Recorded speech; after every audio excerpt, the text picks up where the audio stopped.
60 ಅಧಿಕಾರಿಗಳು 6 ಸ್ಥಳ ಒಬ್ಬ MP 4 MLA ಇದು ಇವತ್ತಿನ ಇಡಿ ರೇಡ್ನ ಚಿಕ್ಕ ಸಾರಾಂಶ ಅಂದ್ರೆ ತಪ್ಪಾಗಲ್ಲ. ವಾಲ್ಮೀಕಿ ನಿಗಮ ಹಗರಣ ಮತ್ತೆ ಮುನ್ನೆಲೆಗೆ ಬರ್ತಾ ಇದೆ. ಇದೇ ವಿಚಾರಕ್ಕೆ ಸಂಬಂಧಪಟ್ಟಂತೆ ಇವತ್ತು ಒಟ್ಟು 6 ಸ್ಥಳಗಳಲ್ಲಿ ನೇರವಾಗಿ ಇಡಿ ದಾಳಿ ಕೂಡ ಆಗಿದೆ. ಅದರಲ್ಲಿ ಶಾಸಕರ ಭವನ ಹಾಗೂ ಮಾಜಿ ಸಚಿವ ನಾಗೇಂದ್ರ ಅವರ ನಿವಾಸ ಕೂಡ ಇದೆ. ಬೆಂಗಳೂರಿನಲ್ಲೂ ಇಡಿ ರೇಡ್ ಆಗಿದೆ. ಅದೇ ರೀತಿ ಬಳ್ಳಾರಿಯಲ್ಲೂ ಕೂಡ ದೊಡ್ಡ ಪ್ರಮಾಣದಲ್ಲಿ ಇಡಿ ರೇಡ್ ಆಗಿದೆ. ಇದೇ ವಿಚಾರಕ್ಕೆ ಸಂಬಂಧಪಟ್ಟಂತೆ ಬಿಜೆಪಿ ಮತ್ತೆ ಕಾಂಗ್ರೆಸ್ ನಡುವೆ ಮತ್ತೆ ಮಾತಿನ ಸಮರ ಜೋರಾಗ್ತಾ ಇದೆ. ಅತ್ತ ಕಾಂಗ್ರೆಸ್ ನಾಯಕರು ಇದನ್ನ ಟಾರ್ಗೆಟೆಡ್ ಅಥವಾ ರಿವೆಂಜ್ಫುಲ್ ಪೊಲಿಟಿಕ್ಸ್ ಅಂತ ಆರೋಪ ಮಾಡ್ತಾ ಇದ್ರೆ, ಇದನ್ನ ಪಕ್ಷ ಒಡೆಯೋದಕ್ಕೆ ಅಂತಾನೆ ನೇರವಾಗಿ ಬಿಜೆಪಿ ಪ್ಲಾನ್ ಮಾಡಿದೆ ಅಂತ ಹೇಳ್ತಾ ಇದ್ರೆ, ಅತ್ತ ಬಿಜೆಪಿ ನಾಯಕರು ಬಡವರ ದುಡ್ಡನ್ನ ಕಾಂಗ್ರೆಸ್ ನಾಯಕರು ಕದ್ದು ತಿಂದಿದ್ದಾರೆ ಅಂತ ಆರೋಪ ಮಾಡಿದ್ದಾರೆ. ಹಾಗಾದ್ರೆ ಇಡಿ ಪೊಲಿಟಿಕ್ಸ್ ಏನಾಗ್ತಾ ಇದೆ ನೋಡ್ಕೊಂಬೋಣ.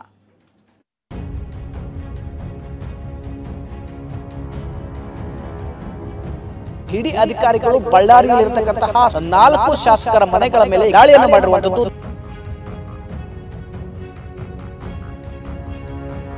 ನಮ್ಮ ಪಕ್ಷವನ್ನು ಒಡೆಯೋದಕ್ಕೆ ಒಂದು ಸಂಚು ಮಾಡ್ತಾರೆ.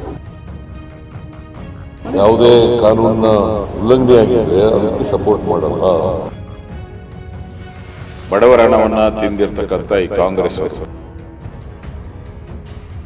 ಮಂತ್ರಿಗಳಾಗಲಿ ನಮ್ಮ ಶಾಸಕರಲ್ಲಿ ಯಾವುದಕ್ಕೂ ಇನ್ವಾಲ್ವ್ ಆಗಿಲ್ಲ.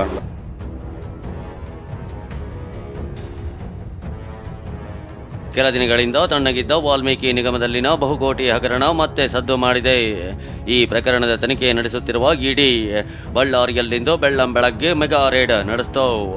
60 ಅಧಿಕಾರಿಗಳು ಬಳ್ಳಾರಿಯ 5 ಕಡೆ ಮತ್ತು ಬೆಂಗಳೂರಿನ 3 ಕಡೆ ಸೇರಿ ಒಟ್ಟು 8 ಸ್ಥಳಗಳಲ್ಲಿ ರೇಡ್ ಮಾಡಿದ್ದವು. ಬಳ್ಳಾರಿ ಕಾಂಗ್ರೆಸ್ ಸಂಸದ ಇ ತುಕಾರಾಂ, ಕಾಂಗ್ರೆಸ್ ಶಾಸಕರಾದ ಬಿ ನಾಗೇಂದ್ರ, ಜೆಎನ್ ಗಣೇಶ್, ಶ್ರೀನಿವಾಸ್ ಮತ್ತು ನಾರಾ ಭರತ್ ರೆಡ್ಡಿ ನಿವಾಸ ಮತ್ತು ಕಚೇರಿಗಳ ಮೇಲೆ ದಾಳಿ ನಡೆಸಿ ದಾಖಲೆಗಳನ್ನು ಪರಿಶೀಲಿಸಿದೆ. ವಾಲ್ಮೀಕಿ ನಿಗಮದ ಅಕ್ರಮದ ಹಣ ಬಳ್ಳಾರಿ ಲೋಕಸಭೆ ಚುನಾವಣೆಗೆ ಬಳಕೆಯಾಗಿದೆ ಅನ್ನೋ ಆರೋಪದಲ್ಲಿ ಈ ದಾಳಿ ನಡೆಸಲಾಗಿದೆ. 10ಕ್ಕೂ ಹೆಚ್ಚು ಇಡಿ ಅಧಿಕಾರಿಗಳು ಬಳ್ಳಾರಿಯ ಸಂಡೂರಿನಲ್ಲಿರುವ ತುಕಾರಾಂ ನಿವಾಸದ ಮೇಲೆ ಬಿಗಿ ಭದ್ರತೆಯಲ್ಲೇ ದಾಳಿ ಮಾಡಿದ್ರು. ಲೋಕಸಭಾ ಚುನಾವಣೆ ವೇಳೆ ಹಣ ಹಂಚಿಕೆ ಬಗ್ಗೆ ವಿಚಾರಣೆ ನಡೆಸಿದ್ದು ಬಿ ನಾಗೇಂದ್ರ PA ಬಳಿ ಸಿಕ್ಕ ಡೈರಿ ಆಧಾರವಾಗಿಟ್ಟುಕೊಂಡು ಪ್ರಶ್ನಿಸಲಾಗಿದೆ. ಆದರೆ ಅಧಿಕಾರಿಗಳ ಪ್ರಶ್ನೆಗೆ ತಮಗೇನೂ ಗೊತ್ತಿಲ್ಲ ಅಂತ ತುಕಾರಾಂ ಉತ್ತರಿಸಿದ್ದಾರೆ. ಇಡಿ ಅಧಿಕಾರಿಗಳ ಪ್ರಶ್ನೆಗಳಿಗೆ ಕಕ್ಕಾಬಿಕ್ಕಿಯಾಗಿದ್ದಾರೆ.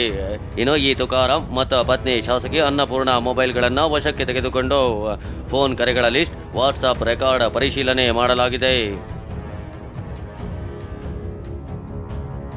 ಕಂಪ್ಲಿ ಕಾಂಗ್ರೆಸ್ ಶಾಸಕ ಗಣೇಶ್ ಮನೆ ಮತ್ತು ಕಚೇರಿ ಮೇಲೂ 10ಕ್ಕೂ ಹೆಚ್ಚು ಅಧಿಕಾರಿಗಳು ರೇಡ್ ಮಾಡಿದ್ದು ದಾಖಲೆಗಳನ್ನು ಪರಿಶೀಲಿಸಲಾಗಿದೆ. ಮೊಬೈಲ್ ವಶಕ್ಕೆ ಪಡೆದು ಫೋನ್ ಕರೆಗಳ ಲಿಸ್ಟ್ ಮತ್ತು ವಾಟ್ಸಾಪ್ ರೆಕಾರ್ಡ್ ಪರಿಶೀಲಿಸಲಾಗಿದೆ.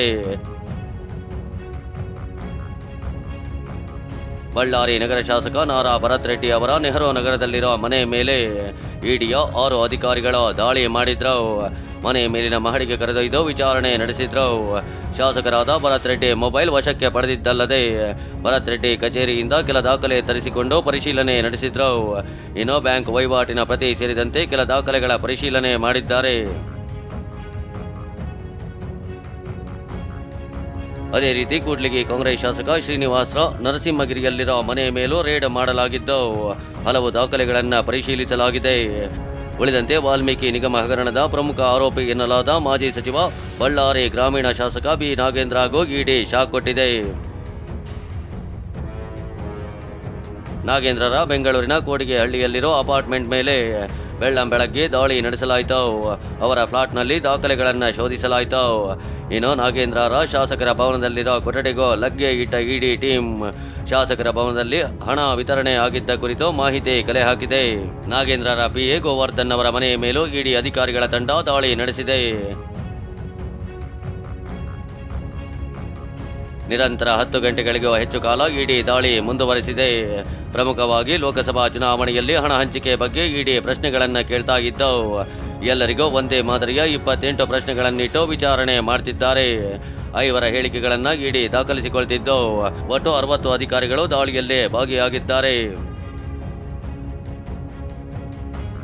ಇಡಿ ದಾಳಿಯನ್ನ ಖಂಡಿಸಿರೋ ಕಾಂಗ್ರೆಸ್ ನಾಯಕರು ಇದು ರಾಜಕೀಯ ಪ್ರೇರಿತ ದಾಳಿ ಅಂತ ವಾಗ್ದಾಳಿ ನಡೆಸಿದ್ದಾರೆ. ಕಾಂಗ್ರೆಸ್ ಪಾರ್ಟಿಗೆ MLAಗಳಿಗೆ ಟಾರ್ಗೆಟ್ ಮಾಡ್ತಾರೆ ಅಂದ್ರೆ ನಮ್ಮ ಪಕ್ಷವನ್ನು ಒಡೆಯೋದಕ್ಕೆ ಒಂದು ಸಂಚು ಮಾಡ್ತಾ ಇದ್ದಾರೆ. ಕಾನೂನು ಪ್ರಕಾರವಾಗಿ ಮಾಡಲಿ ಅನ್ನೋದು ಅಷ್ಟೇ. ಯಾವುದೇ ಕಾನೂನಿನ ಉಲ್ಲಂಘನೆ ಆಗಿದೆ ಅದಕ್ಕೆ ಸಪೋರ್ಟ್ ಮಾಡಲ್ಲ. ನಮ್ಮ ಮಂತ್ರಿಗಳಾಗಲಿ ನಮ್ಮ ಶಾಸಕರಾಗಲಿ ಯಾವುದಕ್ಕೂ ಇನ್ವಾಲ್ವ್ ಆಗಿಲ್ಲ, ಯಾವ ವೋಟರ್ಸ್ಗೂ ದುಡ್ಡು ಹಂಚಿಲ್ಲ. ಇಡಿ ಸಲ್ಲಿಸಿದ್ದ ಚಾರ್ಜ್ ಶೀಟ್ನಲ್ಲಿ ಬಯಲಾಯಿತ ಗಂಭೀರ ಅಂಶ. ವಾಲ್ಮೀಕಿ ನಿಗಮದಲ್ಲಿ ನಡೆದಿದ್ದ ಬಹುಕೋಟಿ ಹಗರಣ ಸಿದ್ದರಾಮಯ್ಯ ಸರ್ಕಾರಕ್ಕೆ ಸಂಕಷ್ಟ ತಂದಿಟ್ಟಿತ್ತು. 187 ಕೋಟಿ ಹಗರಣ ನಡೆದಿದೆ ಅಂತ ಬಿಜೆಪಿ ಆರೋಪಿಸಿತ್ತು. ಖುದ್ದು ಸಿಎಂ ಸಿದ್ದರಾಮಯ್ಯ ಅವರೇ 89 ಕೋಟಿ ರೂಪಾಯಿ ಅಕ್ರಮ ನಡೆದಿದೆ ಅಂತ ವಿಧಾನಸಭೆಯಲ್ಲೇ ಒಪ್ಪಿಕೊಂಡಿದ್ರು. ಇಡಿ ದಾಳಿ ನಡೆಸಿ ಸಚಿವ ಬಿ ನಾಗೇಂದ್ರರನ್ನ ಬಂಧಿಸಿತ್ತು. ಸಚಿವ ಬಿ ನಾಗೇಂದ್ರ ತಲೆದಂಡವೂ ಆಗಿತ್ತು. ರಾಜ್ಯ ಸರ್ಕಾರ ನೇಮಿಸಿದ್ದ ಎಸ್ಐಟಿ 3072 ಪುಟಗಳ ಚಾರ್ಜ್ ಶೀಟ್ ಸಲ್ಲಿಸಿತ್ತು. ಆದರೆ ನಾಗೇಂದ್ರ ಮತ್ತು ಬಸವರಾಜ್ ದದ್ದಲ್ ಹೆಸರನ್ನ ಕೈಬಿಡಲಾಗಿತ್ತು. ಆದರೆ ಇಡಿ ಸಲ್ಲಿಸಿದ್ದ ಚಾರ್ಜ್ ಶೀಟ್ನಲ್ಲಿ ಗಂಭೀರ ಅಂಶಗಳು ಬಯಲಾಗಿದ್ವು.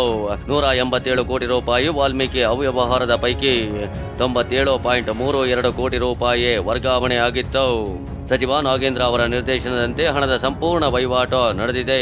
ಲೋಕಸಭೆ ಚುನಾವಣೆಯಲ್ಲಿ 21 ಕೋಟಿ ರೂಪಾಯಿ ದುರುಪಯೋಗವಾಗಿದೆ ಮತ್ತು ಬೆಂಗಳೂರು ಹಾಗೂ ಬಳ್ಳಾರಿ ನಗರಗಳಿಂದ ವಿವಿಧೆಡೆ ಹಣ ರವಾನೆಯಾಗಿದೆ ಎಂಬ ಆಘಾತಕಾರಿ ಅಂಶವನ್ನ ಚಾರ್ಜ್ ಶೀಟ್ ಬಹಿರಂಗಪಡಿಸಿತ್ತು. ಬಿ ನಾಗೇಂದ್ರ ಸೇರಿ 5 ವಿರುದ್ಧ ದೋಷಾರೋಪ ಪಟ್ಟಿಯನ್ನ ಸಲ್ಲಿಕೆ ಮಾಡಲಾಗಿತ್ತು.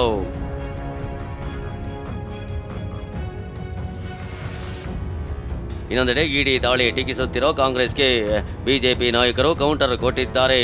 ಬಡವರ ಹಣ ಲೂಟಿ ಅಂತ ಆರ್ ಅಶೋಕ್ ಹೇಳಿದ್ರೆ, ಬಡವರ ಹಣವನ್ನ ತಿಂದಿರ್ತಕ್ಕಂಥ ಈ ಕಾಂಗ್ರೆಸ್ ಅವರು ಶಿಕ್ಷೆ ಆಗ್ಬೇಕು ಅವರಿಗೆ. ಆವತ್ತೇ ಈ ಹೆಸರುಗಳು ಆ ಪಟ್ಟಿಯಲ್ಲಿ ಬಂದಿದ್ವು. ತುಕಾರಾಮ್ ಅವರು ಈ ಹಣವನ್ನ ಚುನಾವಣೆಗೆ ಬಳಕೆ ಮಾಡಿದ್ದಾರೆ ಅಂತ. ಆ ನಿಗಮದಲ್ಲಿದ್ದಂಥ ಹಣ ಬೇಕಾಯ್ತೇನ್ರಿ ನಿಮಗೆ ರಾಜಕಾರಣಕ್ಕೋಸ್ಕರ? ನಿಮ್ಮ ನಿಮ್ಮ ನಿಮ್ಮ ರಾಜಕಾರಣ ಲಲಸೆ ಸಲುವಾಗಿ, ನಿಮ್ಮ ತಿಂಡಿ ಸಲುವಾಗಿ ಹಣ ಬೇಕಾಗಿತ್ತೇನ್ರಿ?